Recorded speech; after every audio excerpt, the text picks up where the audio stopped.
et bienvenue à cette formation dans le cadre du projet de sciences citoyennes qu'on vient de lancer qui est Flatworm Watch. Donc je suis Arnaud Jacobs et bon, on va se présenter juste après. Donc on travaille avec ma collègue Yann pour le secrétariat national des espèces exotiques envahissantes. Et voilà, on organise cette petite formation pour faire de vous de vrais Flatworm Watchers et pour vous donner l'envie d'aller chercher ces fameux mystérieux vers plats. Hop, ah voilà, c'est ici. Donc tout petit agenda de ce qui nous attend pendant cette heure de formation. Déjà, on va se présenter et ensuite on va regarder un peu c'est qui les vers plats de manière très générale. On s'attardera sur quelques espèces plus spécifiques, celles que vous avez le plus de chances de voir. Ensuite, plus concrètement, qu'est-ce que vous pouvez faire pour essayer de les chercher et aussi de que faire si vous en trouvez. Voilà. Et ensuite, quelques derniers mots pour conclure. N'hésitez pas, comme on est en petit comité, si vous avez des questions, voilà, de les poser. Vous pouvez lever la petite main, il y a une petite main, ou juste euh, débrancher votre micro et poser la question. Ça peut se faire à la fin des sections, par exemple, ou ouais, quand ça vous semble opportun. Voilà.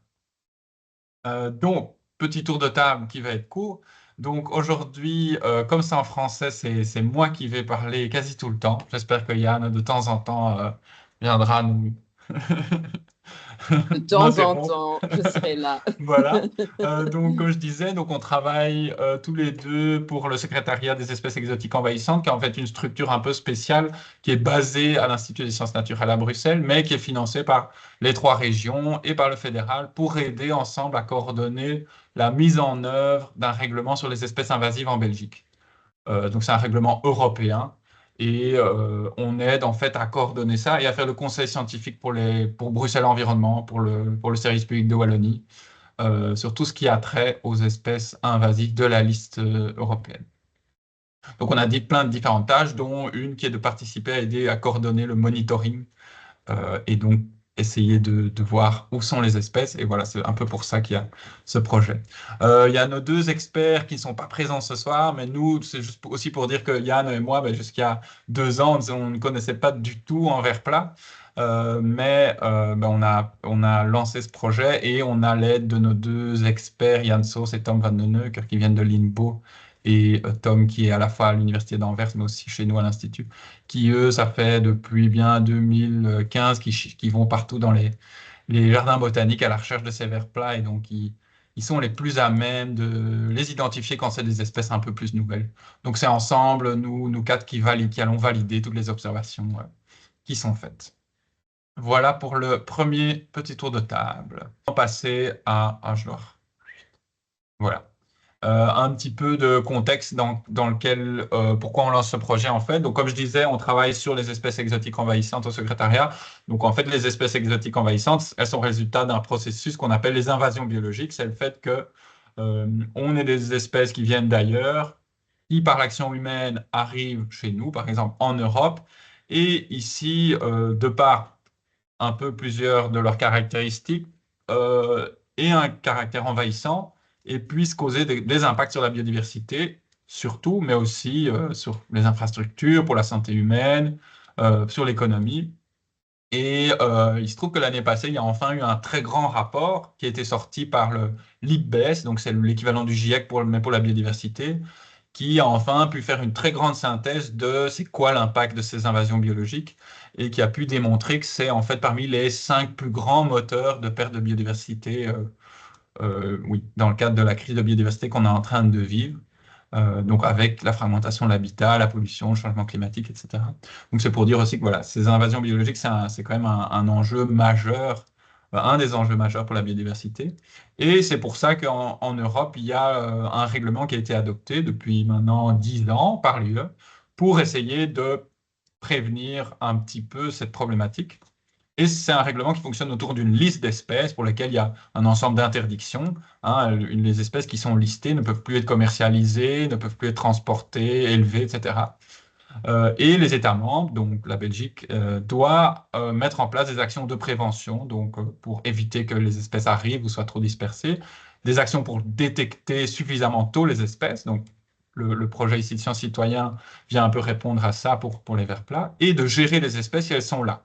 Essayer de les éradiquer ou essayer de gérer leur population quand elles sont trop établi. Donc, il y a évidemment plein d'espèces sur cette liste. Certainement, vous en connaissez plusieurs. Je pense à la balsamine de l'Himalaya, l'ouette d'Égypte, les écrevisses américaines, le raton laveur et puis le bien connu, le terrible frelon asiatique qui est le plus souvent dans la presse. Un dont on parle pour l'instant encore très peu, c'est le ver plat. Et il y a un ver plat qui est sur la liste de l'Union européenne, mais qui n'est pas encore présent chez nous, c'est le ver plat néo-zélandais. C'est donc Arthur d'Industrie ungulatus. C'est une espèce qui est déjà sur la liste, mais heureusement pas chez nous.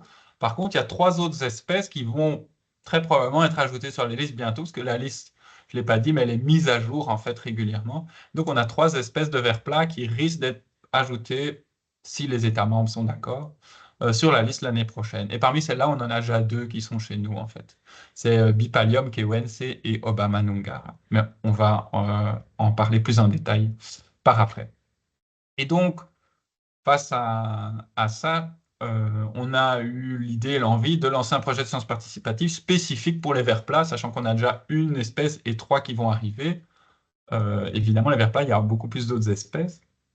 Mais pourquoi un projet de sciences participatives? C'est parce que c'est des espèces très méconnues, qui sont clairement sous-étudiées, où il n'y a pas du tout assez de monitoring pour ces espèces. Donc, on veut mieux comprendre la problématique de ces espèces en Belgique. Déjà mieux, en fait, simplement connaître leur distribution, voir comment elles arrivent, et aussi pouvoir s'intéresser un peu via la génétique, d'où est-ce qu'elles viennent. Est-ce que c'est plusieurs introductions qui ont lieu à plusieurs moments, ou est-ce qu'en fait tout vient d'un même moment d'introduction qui est arrivé, un lot de plantes qui arrive d'Amérique du Sud et qui se répand de la France vers la Belgique, vers les Pays-Bas. Voilà. C'est un premier projet pour nous de sciences citoyennes spécifique. En Flandre, ils ont déjà fait pour le frelon asiatique, mais ça va aussi nous permettre de voir si la science citoyenne, c'est un bon outil pour aider au monitoring d'espèces qui sont peu connues et qui ne sont pas faciles à surveiller, on va dire, comme les vers plats, qui sont vraiment des petites bestioles qui vont plutôt se trouver en fait dans des zones privées comme des jardins. Donc, c'est au final le monitoring classique qui est fait dans la nature pour des plus grands animaux, hein, est plus compliqué, quoi. Donc, voilà un peu l'idée derrière ce projet. Donc, maintenant, voilà, on va un peu s'intéresser à savoir, mais au final, qu'est-ce que c'est un ver plat? Ben, un ver plat, c'est donc, ça peut être terrestre ou aquatique, mais nous, on s'intéresse à la petite partie des vers plats. C'est vraiment une au final, une faible proportion parmi tous les vers plats qui sont terrestres. On peut les reconnaître simplement parce ils sont relativement plats. Parfois, ils sont quand même un peu arrondis, mais ils ont quand même une apparence assez plate et vraiment très allongée. Donc, ça va être de quelques centimètres, ça peut aller jusqu'à 15-20 centimètres de long et très fin.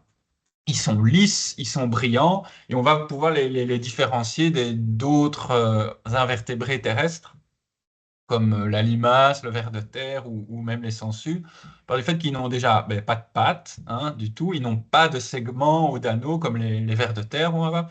Ils n'ont pas de bouche visible, donc ils en ont une, ils ont une forme plutôt un pharynx qui se trouve sous leur corps, et ils n'ont pas comme la limace, ils n'ont pas un bouclier. Ça aide parce que parfois une limace un peu desséchée, aplatie, sur une mauvaise photo, on peut quand même bien se tromper avec un verre plat, mais la limace, elle va avoir quand même ce bouclier au-dessus qui permet de vraiment faire la distinction. La sangsue, elle a clairement son appendice pour pouvoir s'attacher. Et le mouvement du ver plat va quand même, si on le voit en live, va permettre quand même bien de différencier. Euh, le ver plat ne bouge pas vite. Et il a tendance à ramper et je vais vous montrer une petite vidéo après, mais la tête qui peut aller de gauche à droite, un comportement un peu de prédateur, comme l'un de vous avait marqué dans les mots, qui est constamment à la recherche avec ses récepteurs de, de proie. Alors, on a rajouté un petit en plus, ça c'est nos experts qui nous ont demandé de rajouter. C'est un groupe encore plus méconnu, mais qui est en train d'arriver en termes d'espèces exotiques, c'est les némertes. Euh, donc ça, c'est encore des bestioles encore plus petites euh, qu'on pourrait trouver. Et il y a, je pense, si je ne dis pas de bêtises, une ou deux espèces qui ont été trouvées ces dernières années en Belgique chez ces némertes. C'est encore un embranchement parallèle à celui des platelmintes. Encore plein de réjouissances en termes d'espèces exotiques à découvrir chez nous.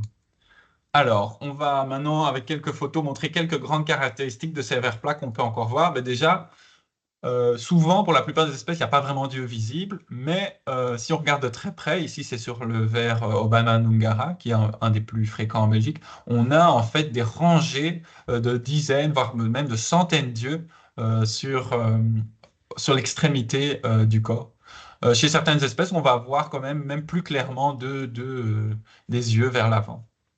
Donc ça, c'est une des premières caractéristiques. Une autre, comme je disais, il n'y a pas vraiment de bouche. Par contre, il y a un pharynx qui se trouve au milieu du corps, sous l'animal. Donc ça va être assez typique si on voit une vidéo d'un ver plat en train de chasser qui va enrouler sa proie. Eh bien, en fait, il va l'ingérer au centre. Et il n'a pas d'anus non plus. Alors, une autre caractéristique, c'est leur capacité à pouvoir se reproduire tout seul pour certaines espèces. Donc ça, c'est une caractéristique voilà, qui peut aussi aggraver leur côté invasif. Mais donc, ils peuvent se reproduire par scissiparité. On dit donc qu'ils, en formant plusieurs petits segments, peuvent former en fait des nouveaux individus, des nouveaux spécimens.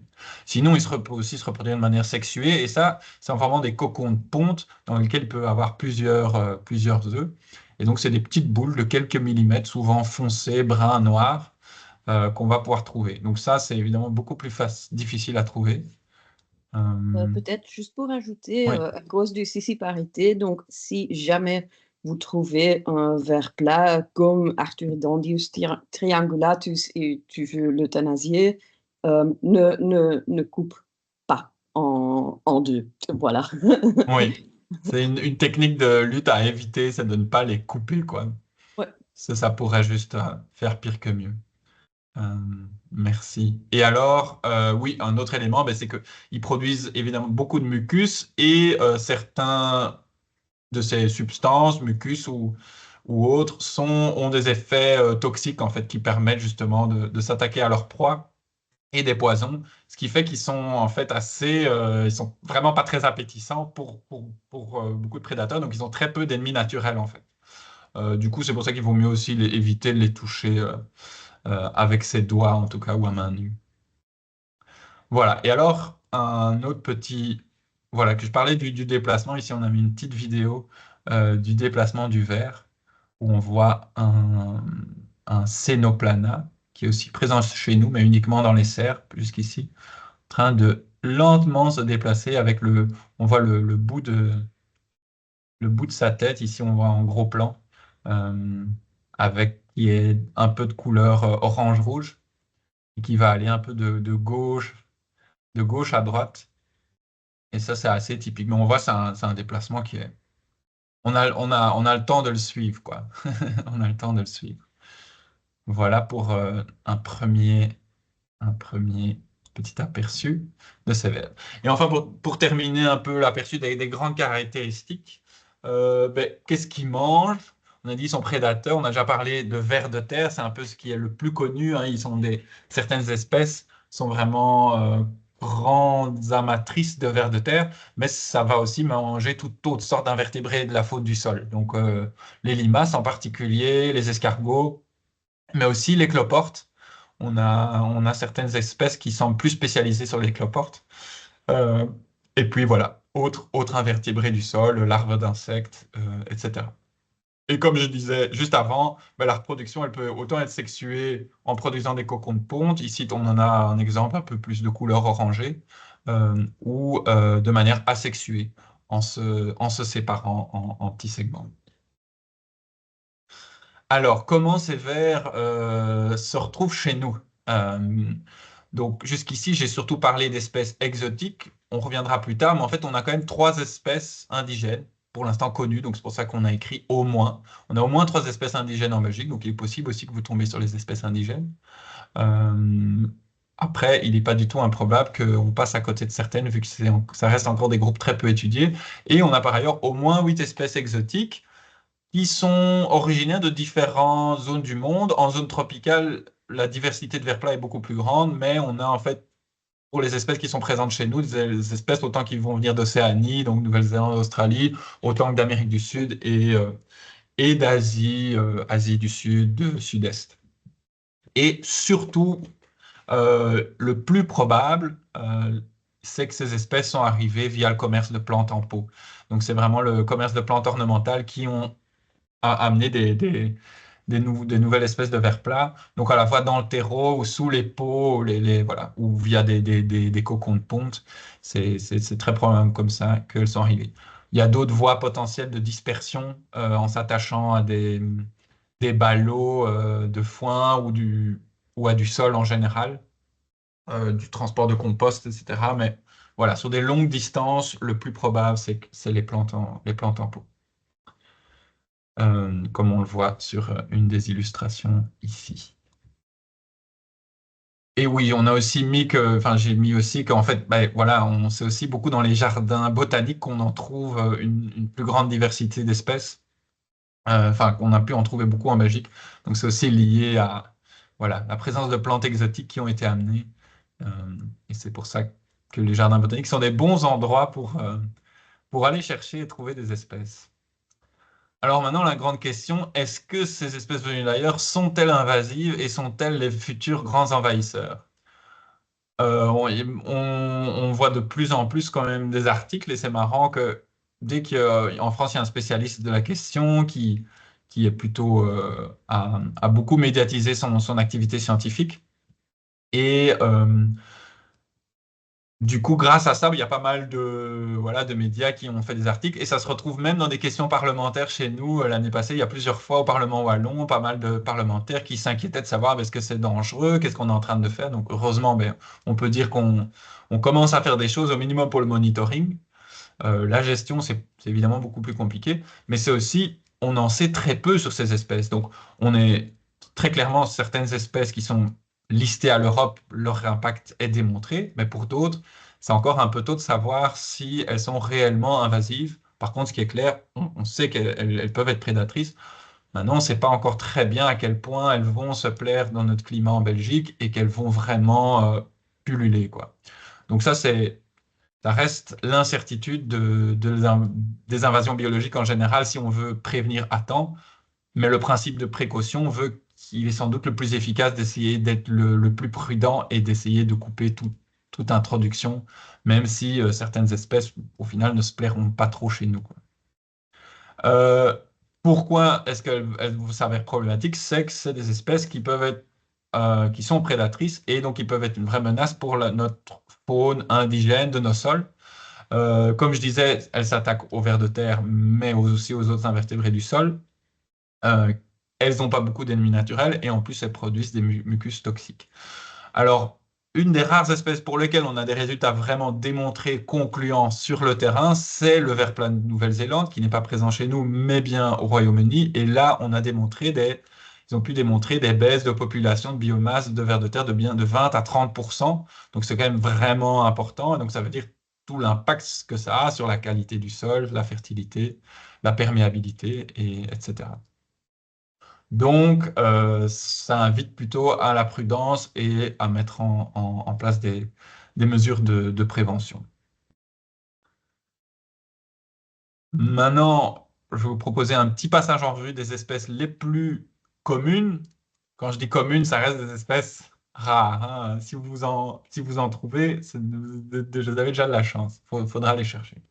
Donc d'abord, je vais présenter les espèces les plus, on va dire, les plus observées jusqu'ici en Belgique, et ensuite quelques autres espèces, voilà, qui sont soit déjà un peu en partie présentes en Belgique, soit pour certaines pas encore.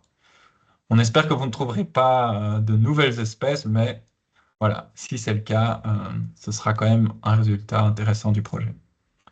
Le premier, de nouveau, c'est celui dont j'ai le plus parlé jusqu'ici, mais qui heureusement n'est pas encore présent en Belgique, c'est le ver plat Nouvelle-Zélande, Arthur Dindus de son beau nom, qui est présent sur la liste UE, comme je disais, et qui est arrivé probablement dans les années 80 chez nous. Chez nous, quand je dis chez nous, c'est pas en Europe continentale, mais bien sur les îles britanniques, où il est en fait quand même bien répandu, autant dans le nord de l'Angleterre, l'Écosse, en Irlande, Irlande du Nord notamment.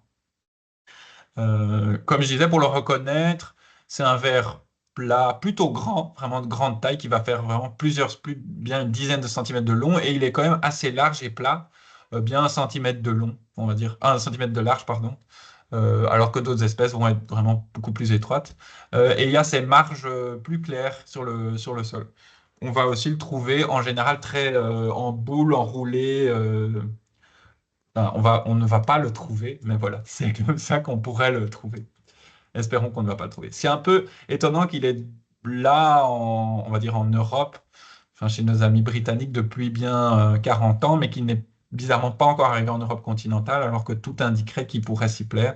Donc voilà, là, il y a encore quelque chose d'un peu euh, incompris là-dessus. Peut-être que il a vraiment besoin de beaucoup d'humidité. Ça reste des bestioles qui ont besoin de beaucoup d'humidité pour survivre. Peut-être que ça pourrait être un des facteurs. Alors, une espèce par contre qui est bien présente en Belgique, et c'est celle qui pour l'instant, depuis un mois, c'est celle où on a le plus d'observations, c'est Obama nungara, qui est, elle, plutôt originaire d'Amérique du Sud, donc Argentine et Brésil, et qui est observée pour la première fois chez nous à Bruxelles, bizarrement, dans une cour, il y a 7 ans déjà maintenant. Qui va être un petit peu plus petite que Arthur Dendus, mais qui va quand même peut faire bien 5 cm environ de long, et un peu moins large, qui est plutôt plat aussi, qui est brun, ça peut être brun clair à brun vraiment très foncé. Par contre, ce qui est typique, c'est qu'il est marbré, donc il y a vraiment toutes ces petites, oui, c'est comme ces petites taches tout le long du corps, comme ça, euh, je trouve c'est assez joli. Et lui mange autant vers de terre que escargot. Alors par contre, on voit il y a probablement du travail d'observation à faire en région wallonne parce que toutes nos observations quasiment sont dans le nord du pays. On doit avoir une petite 40, autour de, à mon avis, 50 observations depuis 2017, dont en fait un grand nombre qui ont été faites vraiment cette dernière année. Il y a quelques premières observations en région wallonne. Mais il est certainement là. Et alors, ah oui, un autre petit fun fact, c'est que bon, Obama, alors surtout que le nom a été donné très récemment, hein, c'est une espèce qui se dit à quel point c'est des bestioles pas très étudiées. Le nom a dû être donné en 2016, je pense. Donc, ça pourrait très bien faire penser à un président américain, mais les scientifiques qui ont donné le nom ont dit que ça venait de la langue locale Tupi dans le nord, au Brésil, qui veut dire animal feuille, donc animal en forme de feuille. Voilà. On voudra croire ce qu'on veut croire, hein. Voilà pour cette première espèce, enfin pour cette deuxième, mais la première présente en Belgique. La deuxième, la plus fréquente, c'est Cénoplana, aussi une espèce assez longue, mais qui, elle, est assez typique par sa grande bande jaune. Et sur cette bande jaune, il va y avoir en plus deux fines lignes rougeâtres. Elle est originaire d'Océanie. Première observation aussi autour de ces années-là. Là, c'était en 2015 en Flandre, à Ham. Et pour l'instant, les observations, voilà, surtout en province d'Anvers et de Flandre orientale. Mais on a l'impression que l'espèce est en train de se, comment dire, se disperser. Donc, c'est probable que ce soit chez nous. Que ça arrive aussi dans le sud du pays, je veux dire. Et ça, c'est une mangeuse de cloporte. Et alors, pour la petite histoire, c'est notre ami Yann qui a collaboré à la première observation de, de l'espèce qui était chez un particulier à Ham, qui a fait son observation sur Warnemingen.be. Et donc, Yann, qui est validateur, a validé, a tout de suite dit, ah, ben, c'est intéressant parce que ça, c'est la première observation. C'est une espèce qui est exotique, probablement invasive. Et la réaction de la personne qui avait observé, qui était en fait toute contente d'avoir ça dans son jardin et qui a surtout voulu rien faire et garder sa population de vers exotiques chez elle. Donc voilà, les réactions peuvent être contrastées en fonction face à la... Bon, après, d'une certaine manière, je comprends la curiosité intellectuelle. Alors, une prochaine espèce, Marion fifea, aussi très belle, qui est plus brune rougeâtre, mais qui va avoir toutes ces petites taches bleues un peu irisées. Elle, grâce à la science citoyenne, on voit que c'est intéressant, grâce à une photo, ici c'est une photo de Warnemingen, enfin d'observation.be, où quelqu'un en Belgique a observé l'espèce clairement sur un escargot. Donc là, on peut clairement savoir que l'espèce mange des escargots. Et c'est une espèce qui en fait a été découverte en Europe, sachant qu'on sait qu'elle est exotique, mais du coup, on se doute qu'elle doit venir d'Océanie, de Nouvelle-Zélande, puisque le genre est uniquement présent là-bas. Mais l'espèce Marionfivea adventer a été décrite en fait euh, sur base d'observation chez nous. Euh, et de nouveau, observé encore plus récemment. Et alors là, on a eu à la fois en même temps des observations on va dire, dans le sud de la province de Namur et aussi en Flandre. C'est une espèce qui a l'air d'être aussi bien pas mal en expansion. Donc, une autre espèce à surveiller. Bipalium, c'est notre dernière espèce un peu la plus commune. Celle-là, on dit la plus commune, mais pour l'instant, elle s'observe que dans des serres de jardin botanique. Apparemment, normalement, elle ne survit pas au froid chez nous, vu que c'est une espèce tropicale. Par contre, c'est une espèce impressionnante qui peut faire vraiment plus de 20 centimètres de long, qui va être très très fine, et qui a cette tête en forme de marteau, on dit, ou de demi-lune, qui est typique de cette sous-famille des vers platerrestres qui sont les bipalidés. Donc il y a quelques espèces comme ça qui ont cette tête en forme de marteau. Donc c'est aussi une des espèces qui risque d'être ajoutée à la liste européenne avec l'espèce Obama. Voilà. Et là, c'est en plus pour la reconnaître, elle a vraiment ces rayures sombres tout le long du corps. Par contre, pour la différencier avec une autre espèce en tête de marteau qu'on n'a pas, la tête, par contre, n'a pas de rayures noires. La tête est de la couleur du corps, quoi. Voilà pour Bipalium qu'on pourra trouver au jardin botanique de Metz notamment. J'en parlerai un peu plus tard. Alors, pour maintenant terminer notre review des espèces, juste rapidement encore quelques autres espèces qui sont présentes en Belgique, mais beaucoup moins communes. On a une autre espèce de Cénoplana, c'est Cerulea, qui là, elle est, oui, donc appelée bleutée, mais pour son ventre en fait. Sinon, plutôt un vert très sombre, noir, avec une ligne couleur un peu jaune crème. Et aussi, comme sa cousine Cénoplana variegata, l'autre, elle a aussi la tête rougeâtre. On voit pas hyper bien ici, mais... Alors, et une autre espèce qui a été trouvée uniquement dans des jardins botaniques, c'est Dolichoplana striata, aussi avec des longues lignes comme le bipalium, mais qui ne va pas avoir de tête en forme de marteau. Euh, et la troisième ici sur ce slide, qui jusqu'à pas très longtemps, on pensait qu'elle était que dans des serres, mais en fait, maintenant, on a quelques premières observations en extérieur aussi, dont une maintenant ici le mois passé à Bruxelles, de Paracontica ventrolineata, un long nom pour dire qu'en fait, elle est aussi lignée sur le ventre, si on arrive à retourner l'espèce. Donc, mais le plus facile, ça reste, c'est une couleur de nouveau, en fonction on voit que les couleurs, c'est pas le meilleur caractéristique pour déterminer les vers plats. Ici, ça peut être noir, brun, foncé, en tout cas, avec deux fines lignes gris bleuté sur le corps, sur le dos, quoi. Et en plus, une ligne aussi sur le ventre de Paracontica. Donc ça, c'est voilà, peut-être une espèce aussi qu'on va commencer à trouver plus à l'extérieur.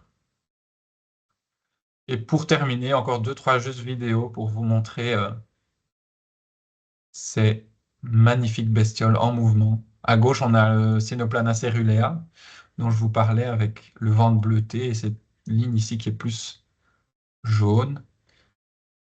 Et à droite, on a une autre espèce encore, mais qui n'est vraiment pas du tout commune, Anisorhynchodemus. Encore un petit, mais on voit bien le petit mouvement lent et très, très furtif.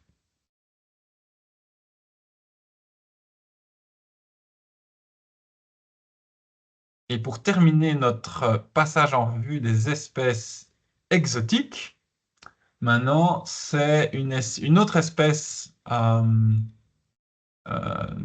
dire, à tête en forme de marteau, mais qui n'est pas encore présente chez nous. Il y a eu des observations en France. Donc voilà. Peut-être encore une espèce qu'on pourra bientôt décrire pour la Belgique.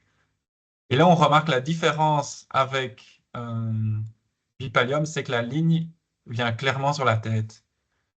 Bipalium, qui était l'autre espèce à tête en forme de marteau, mais là, on a vraiment une ligne centrale qui vient dessus. Magnifique.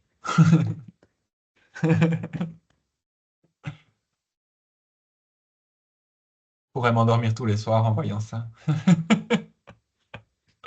Non, c'est une blague, ne t'inquiète.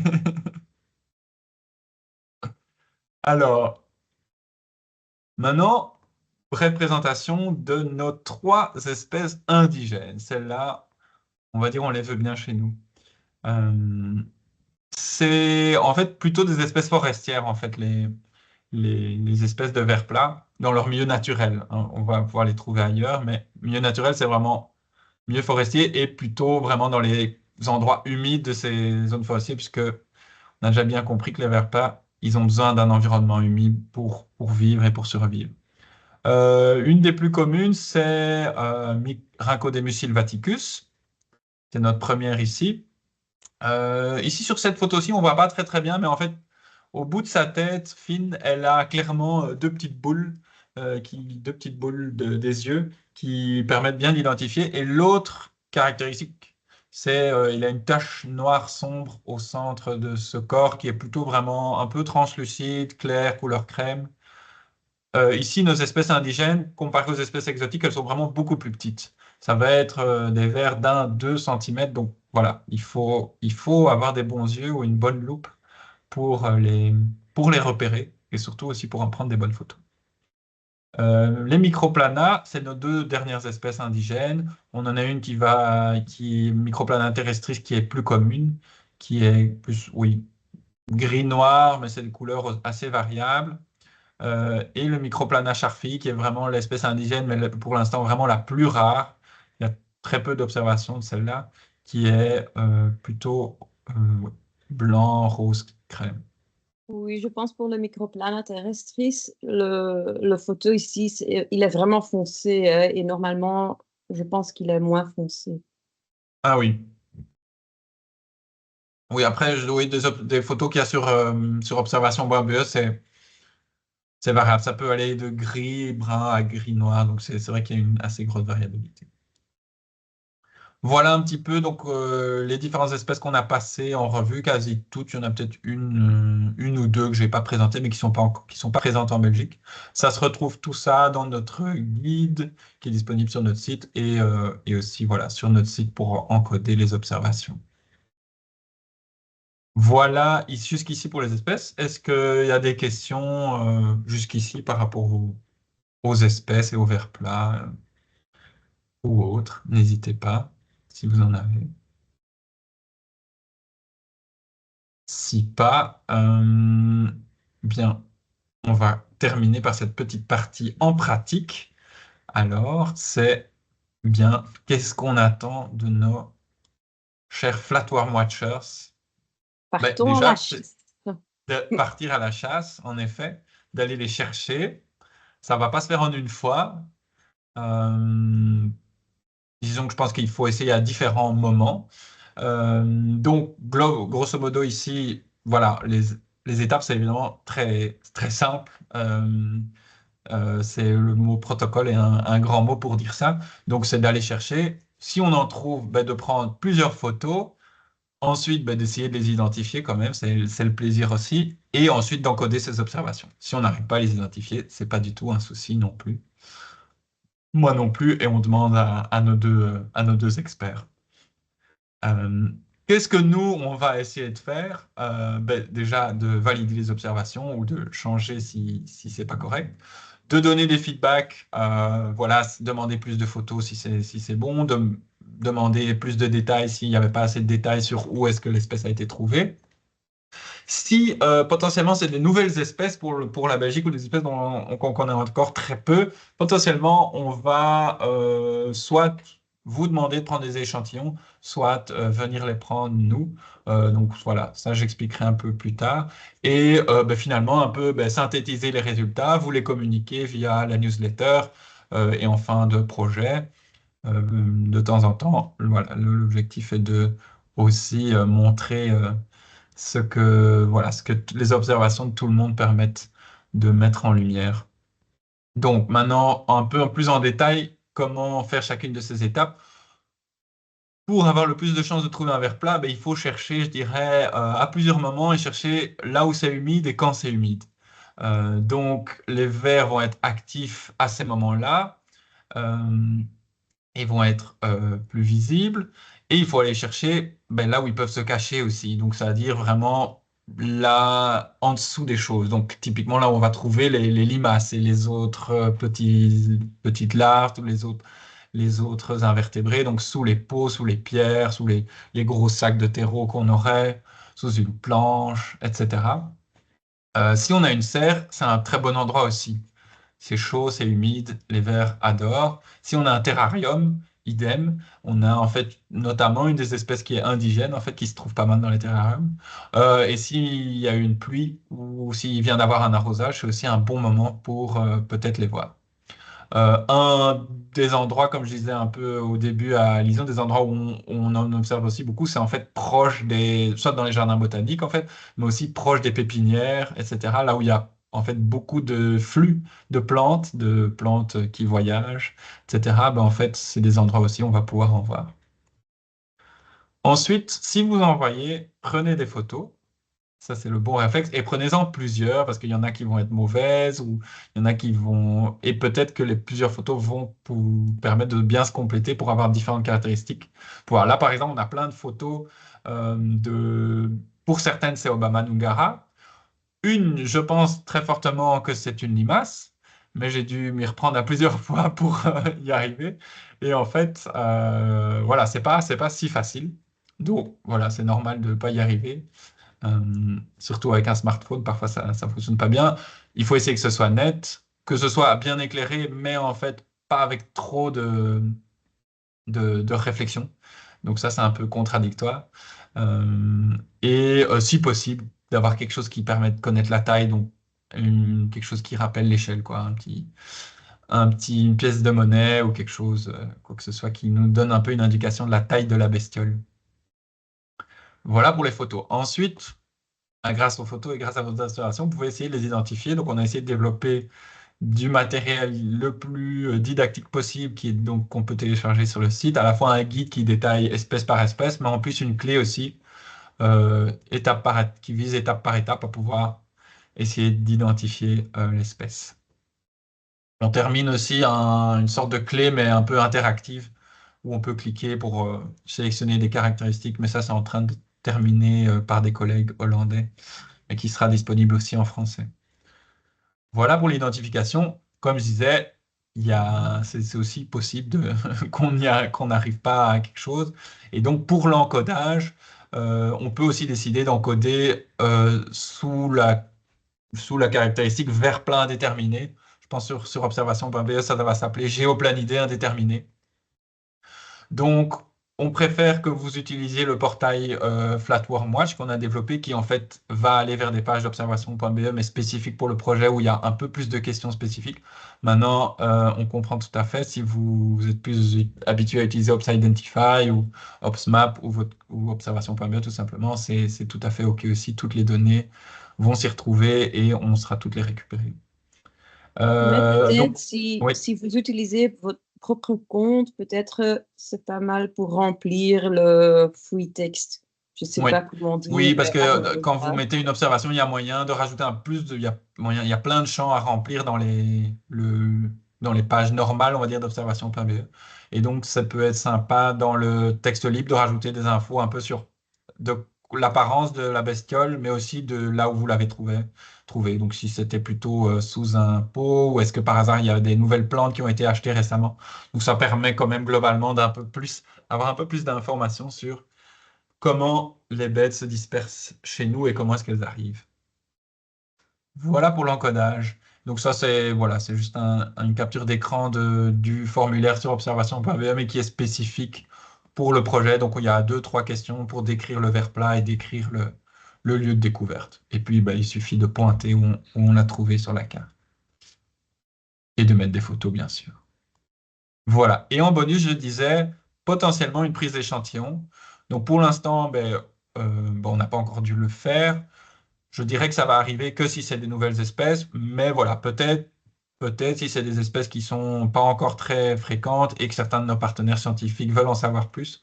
Dans ce cas-là, on contactera les observateurs pour soit leur envoyer un petit kit d'échantillonnage très simple, c'est un tube avec de l'éthanol pour obtenir l'échantillon, soit même venir sur place. Dans ce cas-là, il faudra peut-être essayer de retrouver l'animal ou s'il est déjà collecté, le mieux, c'est de le mettre dans un récipient fermé, qui soit humide, avec un peu du papier absorbant, des feuilles, etc. Et qui soit bien fermé, mais quand même qu'il y ait de l'accès à de l'air, quoi. Voilà. Et donc, voilà, il vaut mieux pas manipuler le verre avec ses doigts, donc soit avec une petite pince, soit avec un morceau de brindille, etc., pour récupérer le verre. Mais ça, voilà, ce sera dans certains cas seulement. Le plus important, c'est que les observations soient encodées. Voilà. Et donc, si vous n'avez pas trouvé de verre plat, ne soyez pas trop triste. C'est une bonne nouvelle pour votre jardin, en tout cas, très certainement. N'hésitez pas à y réessayer. Ça reste des espèces, en fait, quand même très rares. C'est ça un peu le défi de ce projet-ci, c'est que c'est pas du tout garanti que vous allez en trouver. C'est pour ça, si vous aimez bien chercher dans votre jardin ou en général dans la nature, voilà, n'hésitez pas à participer à d'autres challenges sur Ops pour d'autres espèces d'invertébrés, par exemple. Il y a toujours, souvent, il y a toujours des nouveaux challenges pour essayer de trouver de nouveaux groupes d'espèces qui ne sont pas assez étudiés. En Flandre, ils ont aussi la plateforme, si vous parlez néerlandais, ils ont la plateforme Mountain Lab qui recense en fait plein de projets de sciences citoyennes liés au jardin, dont maintenant le nôtre. Donc ça, c'est aussi une manière de prolonger. Nous, on va faire vivre le projet pendant au moins un an. Mais donc voilà, si vous n'en trouvez pas maintenant, ça ne veut pas dire que vous n'en trouverez pas dans 4 mois. Et dans ce cas-là, pensez à encoder votre verre plat. Ce sera très intéressant pour nous. Voilà. Est-ce que vous avez des questions par rapport à ça? Je- Jeanne, par exemple. Oui, c'est pas vraiment une question, mais c'est juste pour ajouter. Donc, ça vaut vraiment la peine pour quand vous avez rien trouvé, pour chercher de nouveau et de nouveau et de nouveau. Donc, pas seulement une fois, parce que même dans le jardin botanique, allez, le premier fois, on n'a presque rien trouvé. Et la deuxième fois, après l'arrosage, on a vraiment trouvé beaucoup, beaucoup de vers. Donc, Mm. voilà, ça vaut vraiment la peine pour, euh, pour chercher plusieurs fois à plusieurs moments différents. Super. Est-ce que vous avez des questions ou est-ce que tout était très clair? Vas-y, lisons. C'est peut-être une belle question, mais une fois qu'on les a trouvés, donc ces fameux vers plats, une fois qu'ils sont identifiés, vous n'avez pas parlé justement de la gestion de ces vers. Est-ce qu'on les conseille de les euthanasier ou pas du tout C'est la bonne question. On l'a évité de ne pas la mettre dans les slides. Mais on va la Ok. rajouter, on va la rajouter sur le site parce que c'est une question fréquemment posée. C'est difficile parce qu'il n'y a pas de réponse toute faite, hein. Déjà de base, si l'espèce n'est pas encore démontrée comme invasive et listée, bon voilà, ça reste un peu je dirais, de la sensibilité personnelle. Clairement, bon, déjà, si c'est, imaginons, on était amené à que ce soit Arthur d'Industrie Ungulatus qui est listé, dans ce cas-là, voilà, les autorités seront compétentes en matière de l'environnement, seront contactées et seront averties. Et donc là, elles ont une obligation de réponse. Donc, voilà, dans ce cas-là, le mieux, c'est d'échantillonner tout de suite l'individu, et voilà, le tuer et l'échantillonner. Donc, voilà, si possible, le mettre dans l'alcool. Euh, si c'est cette espèce-là. Par contre, si c'est une population, là, voilà, les autorités prendront contact pour essayer de voir quelles sont les meilleures manières d'essayer de gérer cette population. Si c'est les autres espèces, bon, ben déjà, si c'est une espèce indigène, bah, ne rien faire. Si on est sûr que c'est une des espèces exotiques, là, voilà, ça reste un choix personnel. On peut ne rien faire, soit en effet l'euthanasier, je dirais, oui. L'euthanasier, pas en le coupant, donc oui, soit simplement en l'écrasant, soit en mettant dans un petit récipient avec du sel dessus, comme pour les limaces, va pas trop aimer, et voilà. Pour la gestion, après, plus concrètement, si c'est vraiment des populations, là, ça va devenir vraiment problématique. C'est difficile, on parle plutôt d'excaver le sol de toute la parcelle qui est contaminée, quoi. Si on avait vraiment des grandes infestations, si on était amené à voir ça, on espère qu'on n'est pas encore à ces stades d'invasion-là, mais c'est ce qu'on veut éviter. J'espère que ça répond à ta question, Lison. Oui. Ah, t'es muté, hein. Tu ne- Je ne t'entends plus. Tu voulais encore dire quelque chose, Lison, ou non? Non, c'est bon. Trop bien. Quelqu'un d'autre a encore une question? Ah, voilà. Ouf, mon ordi qui a planté, mais je voulais te remercier, merci, c'était bien clair. Super.